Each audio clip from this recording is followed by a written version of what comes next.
Sveiki, mani sauc Reinis Grundls, un šodien mēs atskatīsimies uz tādu svarīgu tēmu mūsdienu jauniešiem kā sociālo tīklu ietekme uz viņu miegu un pašsajūtu.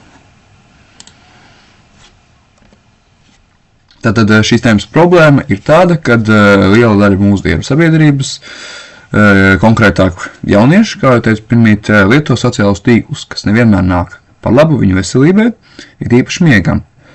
Kāpēc tā un kā to novērst, protams, mēs tūlīt arī noskaidrosim. Tad šeit ir aptauja, ko es veidoju, lai iegūtu datus un rezultātus par šo tēmu un veiktu šo procesu, lai nonāktu līdz gala rezultātam un tā tālāk. Tātad rezultāti un plakāts. Plakāts jums ir labajā pusē ekrānā, ko es arī veidoju, var izlasīt informāciju un tā tālāk, taču runāju par rezultātiem, ko es secināju, kad skolēni, kuri lieto sociālos tīklus ilgāk par 2 līdz 3 stundām, dienā biežāk ziņo par grūtībām aizmigt un īsāku miega ilgumu. Tas ir tāpēc, kad bieža skrološana, saucamā, kad mēs patinam videoklipus uz priekšu vai ziņas, lasam nākamo un tā bezgalīgi ilgi, vai ziņu pārbauda pirms gulētiešanas palielina smadzeņu aktivitāti, tāpēc miegs kļūst virspusējāks un ar biežāku pamošanos. Tas, protams, arī ietekmē pašsajūtu. Vidusskolēni ar augstu sociālo tīklu lietošanu biežāk ziņo par nogurumu dienas laikā, zemāku koncentrēšanās spēju un aizkaitinājumību. Pastāvīga salīdzināšanās ar citu cilvēku saturu, foto, dzīves stilu vai daudz ko citu sociālajos tīklos palielina pašvērtējumu, kritiku un trauksmes līmeni. Vienmēr jābūt sasniedzamam, sajūta, ziņojumi, paziņojumi rada mentālu spriedzi, kas neļauj pilnībā atslēgties arī ārpus sociālajiem tīkliem. Ja.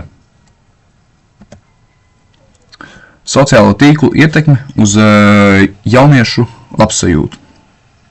Tad pēc rezultātiem, protams, aptaujas rezultāti parāda, ka 87,5% jauniešu ikdienā lieto sociālos tīklus, bet 33,3% no respondentiem, tā saucamajiem, ir miega problēmas, kas liecina, ka sociālo tīklu lietošana var ietekmēt jauniešu miega kvalitāti un pašsajūtu.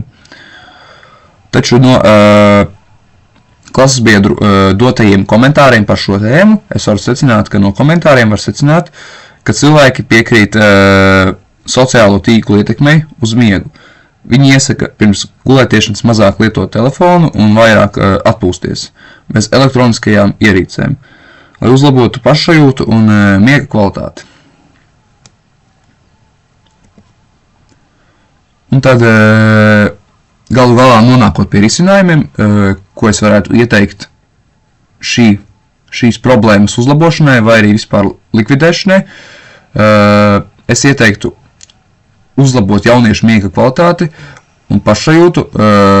Lai to izdarītu, nepieciešams veicināt atbildīgu sociālo tīklu lietošanu, īpaši vakar stundās. Skolās var organizēt izglītojošas nodarbības par miega nozīmi veselībai, savukārt jauniešus mudināt ieviest regulāru miega režīmu un ierobežot ekrāna lietošanu vismaz stundu pirms gulētiešanas. Tas būtu minimālais ieteicamais, lai atpūtinātu pirmkārt acis un arī smadzenes, viņas nomierinātos. Un šis gadījums ir principā arī tas visbiežākais, kāpēc mēs nevaram uzreiz, kā mēs arī vēlētos, aizmigt gultā.